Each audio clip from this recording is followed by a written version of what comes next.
The Cumbo family are not unlike people you may know, your friends, your neighbors, maybe even your own family. Two parents with two kids who fight the daily balance of putting food on the table and spending time with their children.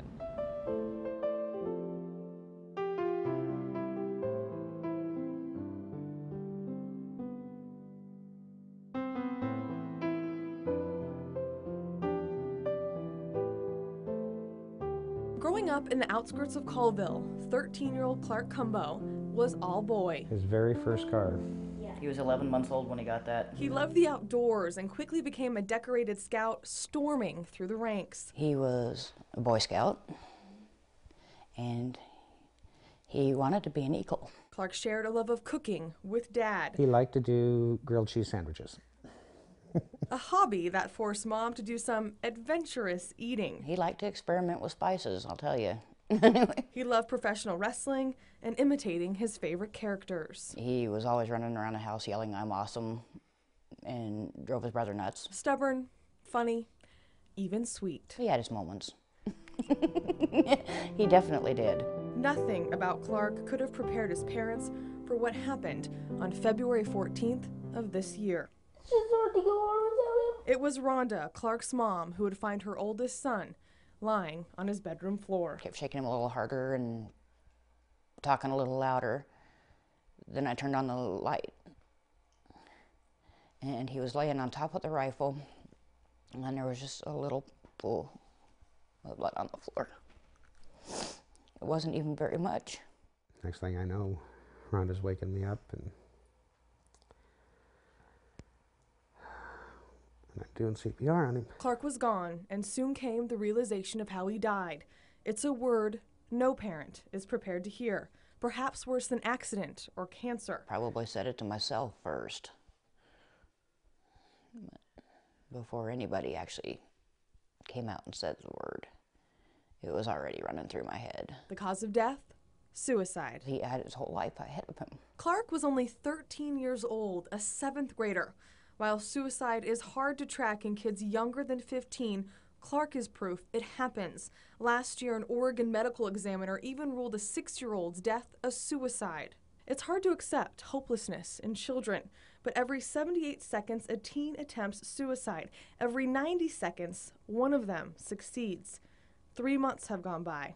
Time has come nowhere near healing the Cumbo's wounds. I think it's actually getting harder because the numb is wearing off. In the midst of their grief, they can't see through the guilt and the nagging question of why. The list of what can cause childhood suicide is long. Low self-esteem, bullying, life changes are all thought to be causes of suicide in kids. The Cumbos can't pinpoint which one Clark was suffering from. Yeah, the claims were that, he was being bullied at school, and they said that, he'd gone to the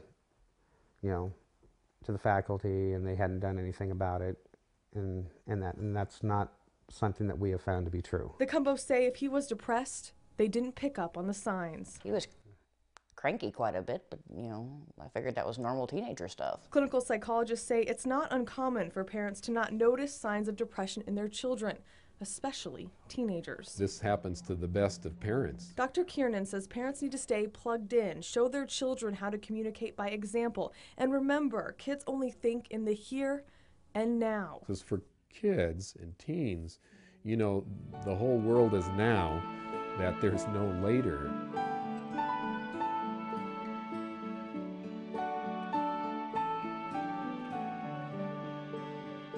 The Cumbos feel trapped in their here and now, living a reality they are not prepared for.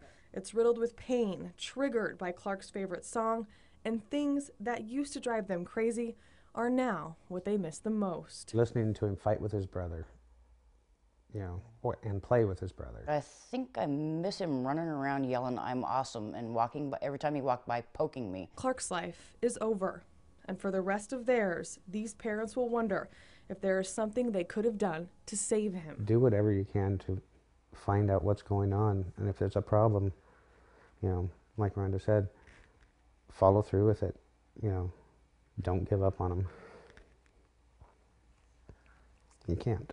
They taught him how to walk and talk, to look both ways before crossing the street.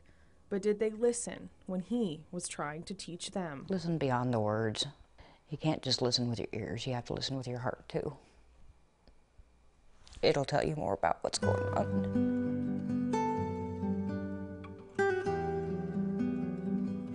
The Cumbo said the main reason why they wanted to open up about their son's death is to encourage other parents to talk to their children and prevent this tragedy from happening to another family. There are countless tools and resources to help parents talk to their kids about depression or suicide, or even just ways to get their kids to open up. We've put links to some of those resources on our website at KXLY.com. On the Sky Deck, Tori Brunetti, KXLY 4 HD News.